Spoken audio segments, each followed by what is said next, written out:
Bismillahirrahmanirrahim. Assalamualaikum warahmatullahi wabarakatuh. Perkenalkan, nama saya Wilis Marnita dengan NPM 10060219016 dari Program Studi Matematika, Fakultas Matematika dan Ilmu Pengetahuan Alam, Universitas Islam Bandung. Pada kesempatan ini saya akan mempresentasikan hasil penelitian saya yang berjudul Penerapan Logika Fuzzy dalam menentukan tingkat kerawanan longsor di suatu wilayah. Penelitian ini dilatar belakangi yaitu Fuzzy Inference System yang berguna untuk penarikan kesimpulan atau suatu keputusan terbaik dalam permasalahan yang tidak pasti. Metode Fuzzy Mamdani digunakan pada berbagai bidang, diantaranya bidang perdagangan, pertanian, kedokteran, dan industri. Pada penelitian ini menggunakan metode Fuzzy Mamdani yang diterapkan untuk mendeteksi tingkat kerawanan longsor. Longsor merupakan suatu aktivitas dari proses gangguan keseimbangan yang menyebabkan bergeraknya massa tanah dan batuan dari tempat yang lebih tinggi ke tempat yang lebih rendah. Salah satu mitigasi bencana adalah dengan melakukan identifikasi daerah rawan longsor berdasarkan faktor-faktor penyebab terjadinya longsor. Berdasarkan latar belakang yang telah disebutkan, pada penelitian ini dilakukan proses analisis dengan menggunakan metode Fuzzy Mamdani untuk menentukan tingkat kerawanan longsor. Selanjutnya, metodologi penelitian. Data yang digunakan dalam penelitian ini meliputi data dari instansi mengenai data curah hujan yang didapatkan dari BMKG, kemiringan lereng serta ketinggian tanah yang didapatkan dari Dinas Tata Ruang dan Pemukiman, data jenis tanah dari BPBD, dan kategori kerawanan longsor dari PVMBG. Data-data tersebut digunakan sebagai variabel penelitian. Variabel penelitian yang digunakan dalam penelitian ini menggunakan dua macam variabel. Ada variabel input yang terdiri dari curah hujan, kemiringan lereng, ketinggian tanah, dan jenis tanah, dan ada variabel output, tingkat kerawanan longsor. Selanjutnya, tahapan metode Fuzzy Mamdani. Yang pertama, pembentukan himpunan fuzzy. Pada metode Mamdani, baik variabel input maupun output dibagi menjadi satu atau lebih himpunan fuzzy. Yang kedua, aplikasi fungsi implikasi. Pada metode Mamdani, fungsi implikasi yang digunakan adalah min. Yang ketiga, komposisi aturan. Apabila sistem terdiri dari beberapa aturan, maka inferensi diperoleh dari gabungan antara aturan. Proses penggabungan fungsi keanggotaan dengan menggunakan metode max dilakukan dengan perumusan sebagai berikut. Penegasan atau diversifikasi. Input dari proses diversifikasi adalah suatu himpunan fuzzy yang diperoleh dari suatu komposisi aturan fuzzy. Sedangkan output yang dihasilkan merupakan suatu bilangan pada himpunan fuzzy tersebut. Proses dalam menentukan titik pusat daerah fuzzy dilakukan dengan menggunakan perumusan sebagai berikut. Dan jika Z bernilai diskrit, maka dapat diganti dengan persamaan sebagai berikut. Selanjutnya, hasil penelitian dan pembahasan. Adapun langkah-langkah dalam proses perhitungan logika Fuzzy Mamdani yaitu sebagai berikut. Yang pertama, membentuk variabel input dan output. Untuk variabel input di sini yaitu curah hujan, kemiringan lereng, ketinggian tanah, dan jenis tanah. Dan untuk variabel outputnya tingkat kerawanan longsor. Yang kedua, pendefinisian parameter. Berikut merupakan tabel-tabel dari setiap parameter penyebab daerah rawan longsor yang digunakan sebagai acuan dan referensi dalam penentuan daerah rawan longsor. Berikut ini merupakan tabel dari parameter curah hujan, kemiringan lereng, ketinggian tanah, jenis tanah, dan tingkat kerawanan longsor. Langkah yang ketiga yaitu pembentukan himpunan fuzzy. Pada metode Fuzzy Mamdani, variabel input maupun output dibagi menjadi satu atau lebih himpunan fuzzy. Penentuan variabel yang digunakan dalam penelitian ini terlihat pada tabel sebagai berikut. Dari variabel yang telah dimunculkan, kemudian disusun domain himpunan fuzzy. Berdasarkan domain tersebut, selanjutnya ditentukan fungsi keanggotaan dari masing-masing variabel. Berikut ini merupakan tabel dari perancangan himpunan fuzzy untuk menentukan kerawanan longsor. Himpunan fuzzy beserta fungsi keanggotaan dari variabel yang pertama yaitu curah hujan. Dapat dibuat fungsi keanggotaannya untuk curah hujan sebagai berikut, di mana X adalah anggota himpunan curah hujan.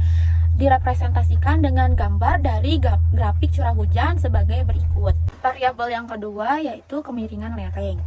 Dapat dibuat fungsi keanggotaannya untuk kemiringan lereng yaitu sebagai berikut, di mana X adalah anggota dari himpunan kemiringan lereng, direpresentasikan dengan gambar dari grafik kemiringan lereng sebagai berikut. Untuk variabel yang ketiga yaitu ketinggian tanah, dapat dibuat fungsi keanggotaannya untuk ketinggian tanah sebagai berikut, di mana X adalah anggota dari himpunan ketinggian tanah, direpresentasikan dengan gambar dari grafik ketinggian tanah sebagai berikut.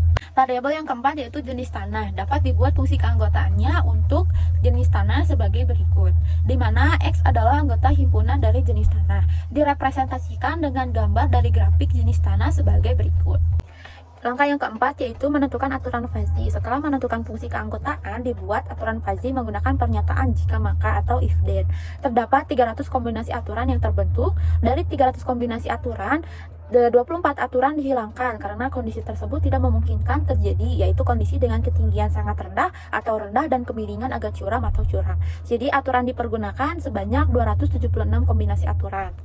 Langkah yang kelima yaitu proses perhitungan defasifikasi. Setelah derajat keanggotaan masing-masing dihitung, proses selanjutnya yaitu menghitung defasifikasi dengan metode centroid method.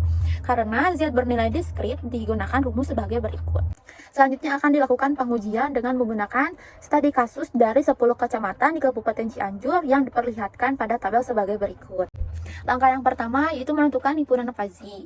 Untuk parameter yang pertama curah hujan menghasilkan 34,2, untuk parameter kemiringan lereng menghasilkan 0,5, untuk parameter ketinggian tanah menghasilkan 3,4825, dan untuk parameter jenis tanah menghasilkan 1.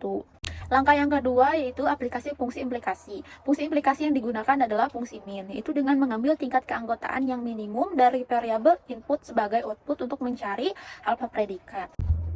Alfa predikat menghasilkan nilai minimum dari parameter curah hujan, kemiringan lereng, ketinggian tanah, dan jenis tanah, yaitu 0,5. Yang ketiga yaitu komposisi aturan. Komposisi aturan merupakan kesimpulan secara keseluruhan dengan mengambil tingkat keanggotaan maksimum dari tiap konsekuen, aplikasi fungsi implikasi, dan menggabungkan dari semua kesimpulan masing-masing aturan, sehingga diperoleh fungsi keanggotaan dari aturan fuzzy sebesar 0,5. Kemudian cari titik batasan aturan dengan cara sebagai berikut, sehingga diperoleh fungsi keanggotaan mu kerentanan yaitu 0,5 X kurang dari sama dengan 15, X lebih dari sama dengan 20. Langkah yang keempat yaitu penegasan atau defasifikasi. Defasifikasi yang digunakan dalam menentukan tingkat kerawanan longsor dengan menggunakan metode centroid yang sudah dijelaskan, sehingga menghasilkan Z sama dengan 3,1. Berdasarkan perhitungan tersebut, maka diperoleh nilai kerawanan longsor dengan aturan fuzzy sebesar 0,5 dan pengambilan keputusan dengan metode centroid menghasilkan nilai sebesar 3,1 yang bisa dilihat pada tabel sebagai berikut. Selanjutnya, kesimpulan. Berdasarkan pembahasan dalam penelitian ini, peneliti menyimpulkan hasil penelitian untuk menentukan tingkat kerawanan longsor di suatu wilayah dapat dilakukan dengan metode Fuzzy-Mamdani. Parameter yang mempengaruhi tingkat kerawanan longsor dengan studi kasus di Kabupaten Cianjur adalah parameter curah hujan, kemiringan lereng, ketinggian tanah, dan jenis tanah. Masing-masing kecamatan memiliki nilai variabel yang berbeda, tetapi hasil perhitungan dengan menggunakan Fuzzy Inference System menunjukkan bahwa 10 kecamatan di Kabupaten Cianjur termasuk kategori rawan longsor. Mungkin sekian presentasi dari saya, kurang lebihnya mohon dimaafkan. Terima kasih. Wassalamualaikum warahmatullahi wabarakatuh.